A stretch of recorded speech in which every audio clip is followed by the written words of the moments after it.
powered enemy.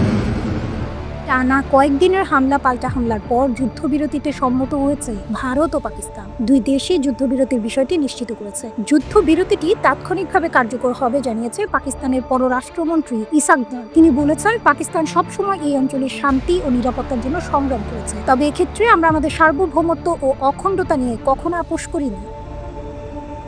অপরদিকে ভারতের পররাষ্ট্র সচিব বিক্রম মিশ্রি বিষয়টি নিশ্চিত করে বলেছেন, আজ দুপুরে পাকিস্তানের মিলিটারি অপারেশনসের মহাপরিচালক ভারতীয় মিলিটারি অপারেশনসের মহাপরিচালকের সঙ্গে যোগাযোগ করেন। এরপর তাদের মধ্যে একটি চুক্তি হয়। তিনি বলেন, তারা সম্মত হন যে দুই পক্ষ লড়াই এবং স্থল, আকাশ ও সমুদ্রে সামরিক কার্যক্রম বন্ধ করবে, যা ভারতীয় সময় বিকাল 5টা থেকে কার্যকর হবে। এই চুক্তিটি কার্যকরে দুই পক্ষকে নির্দেশনা দেওয়া হয়েছে। দুই দেশের মিলিটারি অপারেশনসের মহাপরিচালকরা আগামী 12ই মে ফের কথা বলবেন। ব্রিটিশ সংবাদ মাধ্যম বিবিসি জানিয়েছে, যুক্তরাষ্ট্রের প্রেসিডেন্ট ডোনাল্ড ট্রাম্প নিজের মালিকানাধীন সামাজিক মাধ্যম ট্রুথে ভারত পাকিস্তানের যুদ্ধবিরতির কথা জানান। তিনি বলেন, দুই দেশ তাৎক্ষণিকভাবে যুদ্ধবিরতিতে রাজি হয়েছে। ট্রুথে তিনি লিখেছেন, যুক্তরাষ্ট্রের মধ্যস্থতায় দীর্ঘ এক রাতের আলোচনার পর আমি আনন্দের সঙ্গে ঘোষণা দিচ্ছি, ভারত ও পাকিস্তান পূর্ণ এবং তাৎক্ষণিক যুদ্ধবিরতিতে রাজি হয়েছে। তিনি আরো বলেছেন, নিজেদের সঠিক জ্ঞান ও অসাধারণ বুদ্ধিমত্তা ব্যবহার করায় দুই দেশকে অভিনন্দন। যুক্তরাষ্ট্রের পররাষ্ট্রমন্ত্রী মার্কো রুবিও যুদ্ধবিরতির বিষয়টি নিশ্চিত করে বলেছেন, ভারত পাকিস্তান তাৎক্ষণিক যুদ্ধবিরতি এবং বিভিন্ন ইস্যু নিয়ে একটি নিরপেক্ষ জায়গায় আলোচনায় বসবে। মাইক্রো ব্লগিং সাইট এক্সে তিনি লিখেছেন, শান্তি প্রতিষ্ঠার পথ বেছে নেয় আমরা প্রধানমন্ত্রী নরেন্দ্র মোদী এবং পাকিস্তানের প্রধানমন্ত্রী শেহবাজ শরীফের প্রজ্ঞা, বিচক্ষণতা এবং রাষ্ট্রনায়কত্বের প্রশংসা করি।